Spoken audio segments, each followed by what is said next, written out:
The cosmos is within us. We are made of star stuff. We are a way for the universe to know itself. Carl Sagan. Welcome to the Lessons from Nature podcast, modeling the secrets of the bees. Hosted by Mark Rubin. If you hear my voice, you're alive. And if you're alive, you've been playing the game of survival. This means that you must be part of a community of people who look after each other. Today on the Lessons from Nature podcast, we'll be discussing Secret 17 from Honey is Money, the game of survival. It's about collaboration and sharing resources among different hives or different groups, emphasizing that despite their differences, all bees and all people are part of the same ecosystem and the same game of survival. I'd like to introduce my co-host, Dr. Jamie Saris. Jamie is an associate professor in the Department of Anthropology, Maynooth University. He holds advanced degrees in social cultural anthropology from the University of Chicago with an MA and PhD, and he has completed a postdoctoral fellowship in clinically relevant medical anthropology in the Department of Social Medicine, Harvard Medical School. Jamie will co-host 4 episodes of the Lessons from Nature podcast with me, where we will discuss the anthropological secrets of the bees through the lens of the human business of making money and the bee business of making honey. Welcome, Jamie. It's great to have you here. Great. Thank you very much, Mark. So today, before we begin, I would like to clarify something because we're talking about collaboration. And I want to make sure that I'm clear about what we're talking about in terms of the bee world, in case there's any beekeepers out there watching this. Bees are a highly collaborative species within an individual hive, and they are accidentally collaborative across hives, where a bee may wander into another bee's hive and may wander in and deposit some honey or some pollen or some genetic information, and that's accidental. And I'm mentioning this before we start today because we're really discussing philosophical concepts as it relates to bees, but factual concepts as it relates to people. So before we talk about these topics, what I'm going to do is read a short passage from Honey is Money, The Secrets of the Bees, which is the episode we're talking about now. Secret 17, the game of survival. And at this point in the book, the queen bees from the local habitat realize they're running out of honey, which means they're running out of time because time is honey. And so they decide to call the Council of the Queens, which is when the queen bees come together and collaborate and decide what they're going to do so they can all survive. So I'm going to read this chapter. But this planning I can't do alone. Mine are not the only bees. Sometimes I summon the queens near other trees. It's important to remember other bees need flowers too. We all exist in nature, and we're all just passing through. There are we bees, and there's me bees, and there's bees we don't yet know. There are bees with different dances, with different stripes that show. But different stripes and dances don't mean we're not the same. Every hive that's still alive plays the same invisible game. Because we all need nectar now, and other bees might get there first, we plan together when we share our honey thirst. We need to design for better days and share our common dreams. That's why when all are sleeping, we call the Council of the Queens. And so what we're going to do, Jamie, is I'm going to read some questions here that relate these ideas to business. And really what I'm looking for is your ideas about just human behavior from the lens of anthropology to try to relate these concepts to what I'm describing in the bee world to the people world. Okay. So the first topic is about collaborative decision-making. And the queen bees are collaborating for the betterment of all the collective hives in the habitat. And businesses can collaborate together in a consortium or joint ventures to tap into larger markets together to go after and develop new markets. How do companies work together in strategic partnerships or mergers? And how does this collaborative approach compare to the Council of the Queens?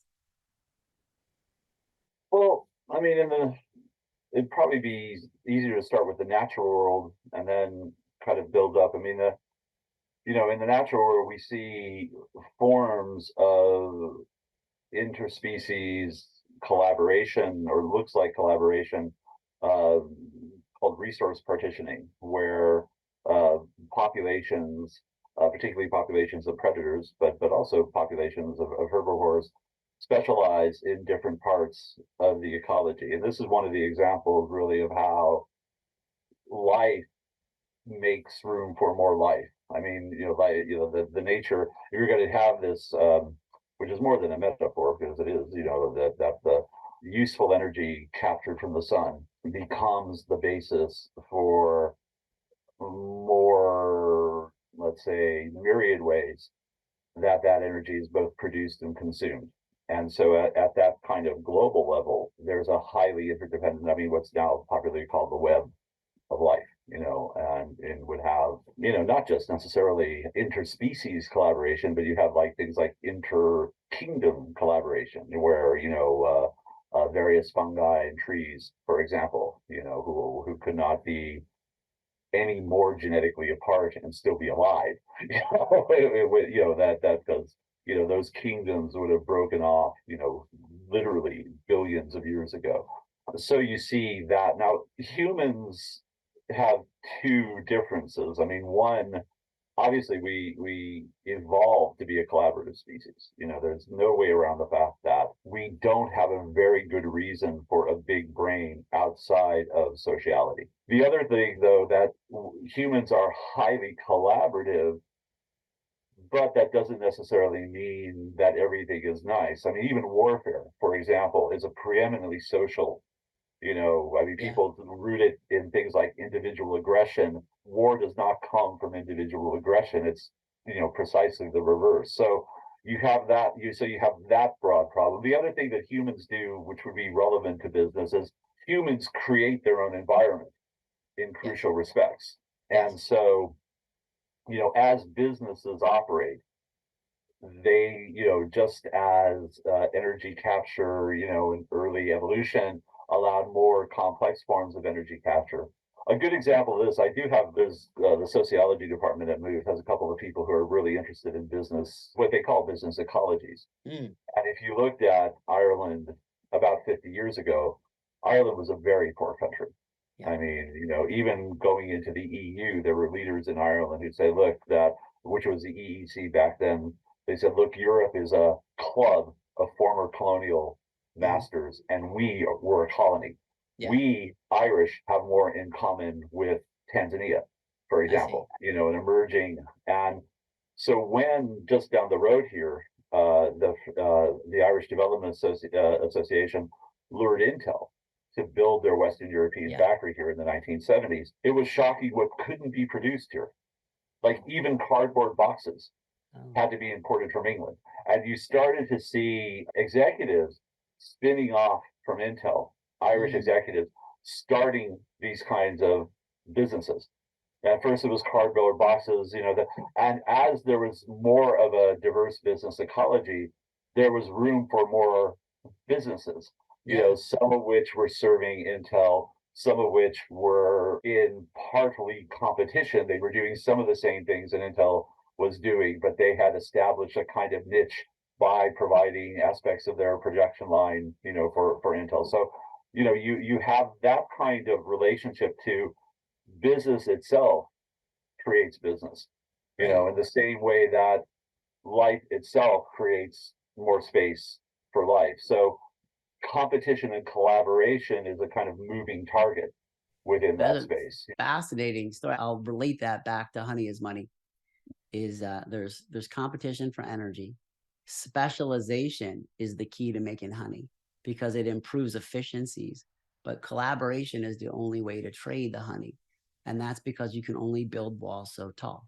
So at some point, if you think of the human evolution of a village and you're growing your food inside the walls, at some point, the population will exceed the capacity. Either you have to move the walls to get more space or trade. What you're describing is with the executives spinning off companies that support the industry that they built in the first place because they saw a better opportunity for themselves. That's like you're inside the village and the walls are big. And then you're like, okay, if I put another village over there, but I just focus on the one thing and supply it to the village, then it's the same concept from the perspective of biological systems.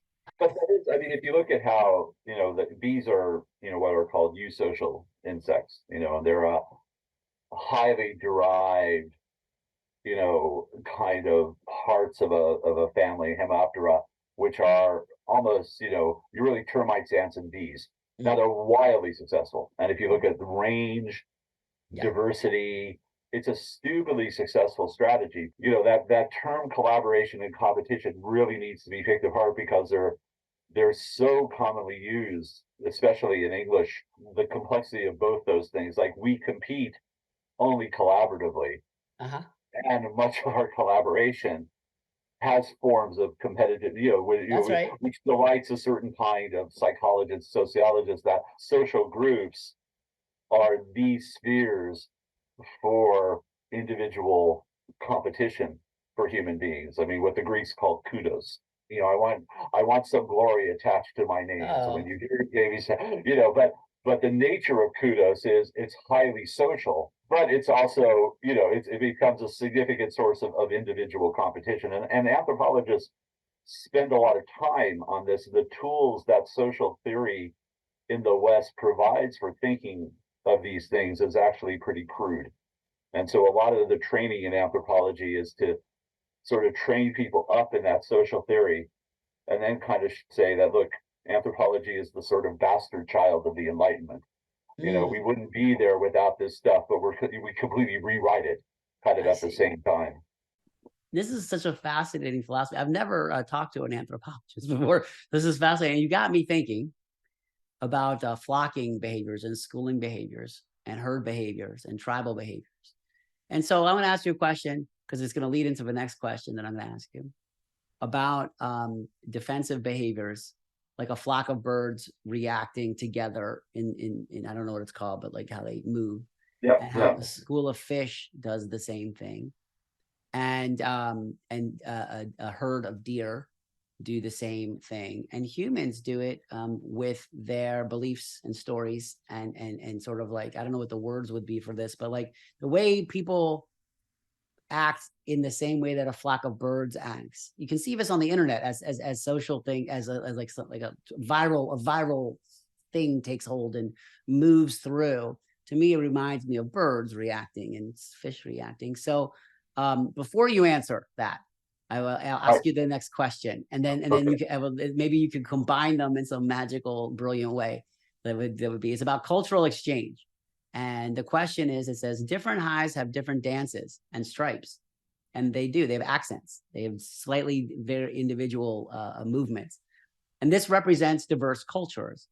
And in business, understanding these differences is key to global expansion, because if you do business outside your walls, then you have to understand how your potential customers are going to react. The question is, how do businesses tailor their marketing strategies to respect and resonate with different cultures? And maybe this is more about just information sharing across diverse groups of people in light of this flocking behavior. So let's see what you can do with this one.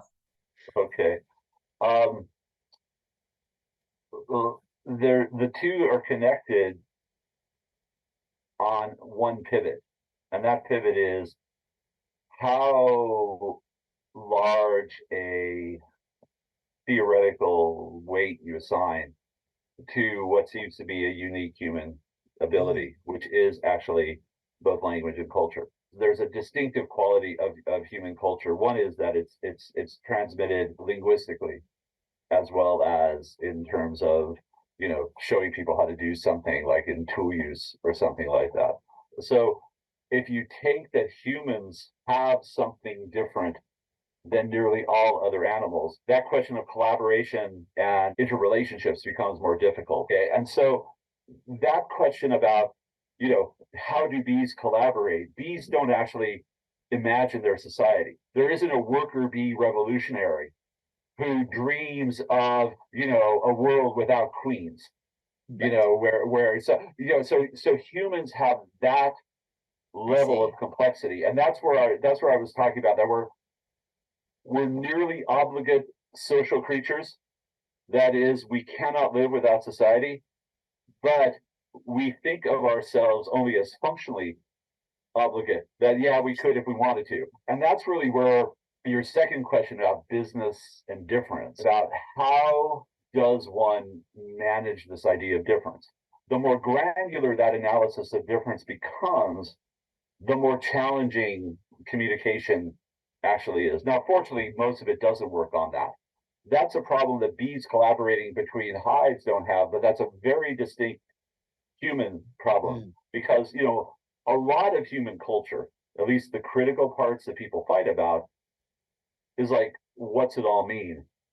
What's a good life? Why do I get out of bed in the morning? What's the relationship between my being here and my not being here ultimately? That's the other thing that humans have that we're pretty sure bees don't. We're pretty sure nearly no other, but maybe big brain social creatures have, is the knowledge of our own temporality. There was a moment before you arrived. Yeah. And that you're a time limited kind of being. Like certain forces, kind of pretend that isn't, the techno-humanism and, Elon Musk is no doubt figuring out a way to live forever, by dripping something into his head or, whatever. But it's a distinctly human concern that doesn't exist to the best of our knowledge, in the animal kingdom. And that's, if you're going to talk about thinking about moving goods across cultural kind of barriers, those are one of the questions. And depending upon what the goods are, that barrier could be a big one or it could be a relatively trivial one. Google Translate could probably manage most of the stuff. Yeah. But you get to one of those things and there's a mountain there that you didn't expect to see.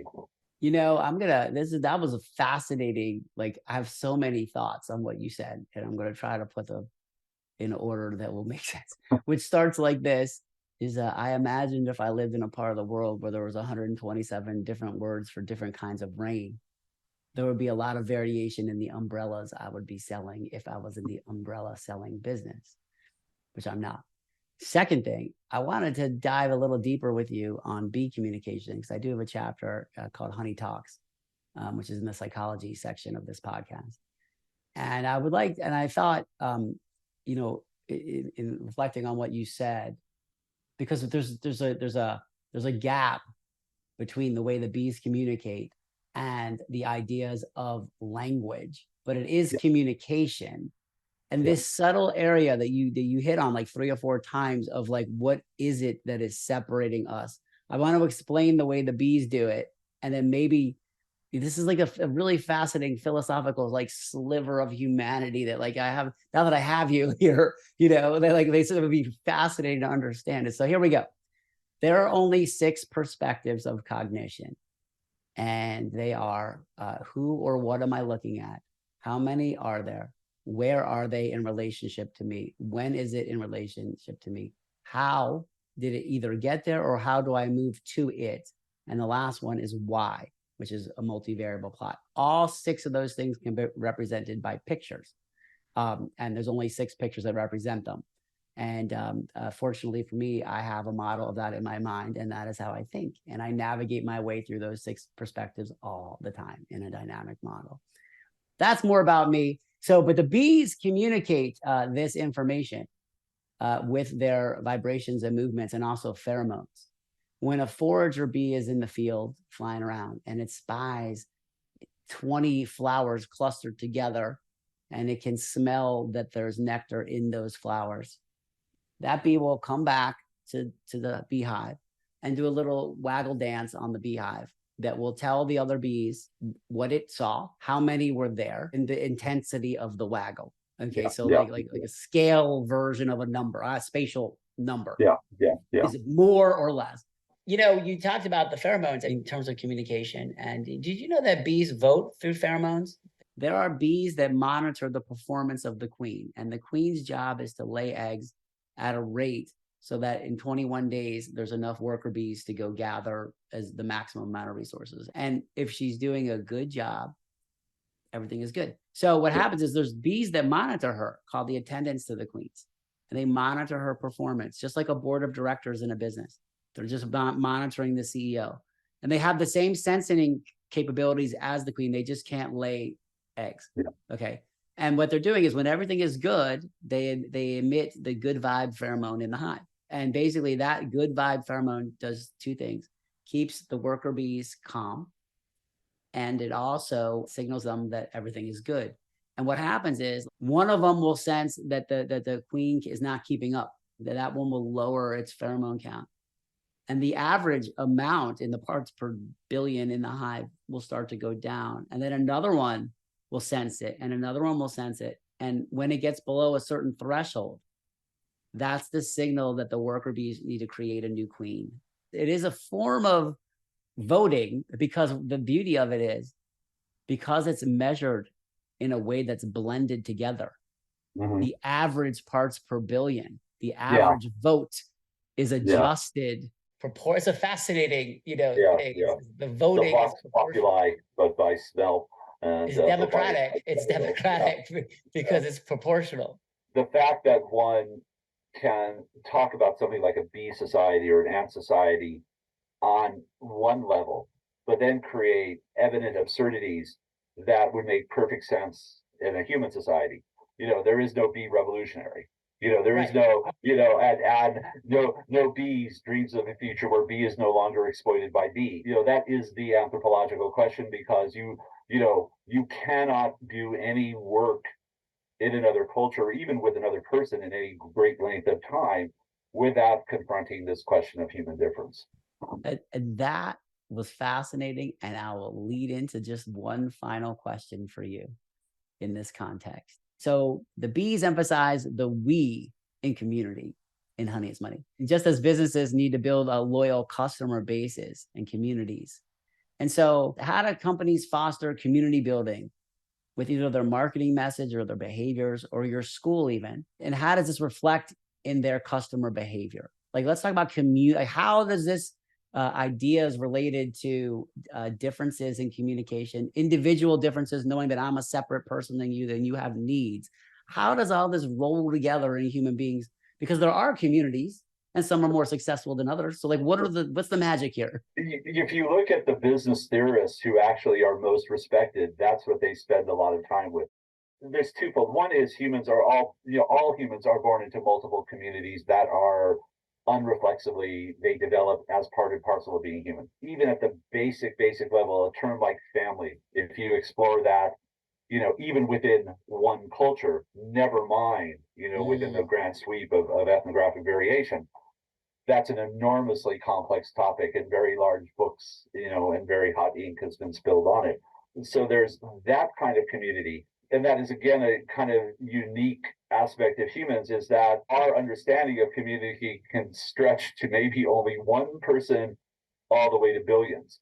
So what you're asking is, how do these communities of affiliation, voluntary communities, become more or less successful? And that is a big question. And I mean, part of it is a practical one for me. Like, the Anthropology Association of Ireland had some problems during COVID and completely broke down. And so, I've been trying to put that together, with not all the positions are filled and everything else. So you would think that, God, anthropologists should be able to do this a bit better than other people, because at least they study this, they might have and you'd be wrong. I mean, I'm wrong often. It's okay. I'm clearly wrong too. So communities that are flexible and give people a stake in them do better. I see. And sometimes that is with styles of communication. Things that have that aura of contextual appropriateness, people feel they have a stake in it. What I'm saying is, time and luck.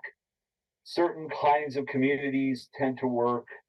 I think anybody who wants to build this kind of community has to kind of be aware of what tools are there and what people care about.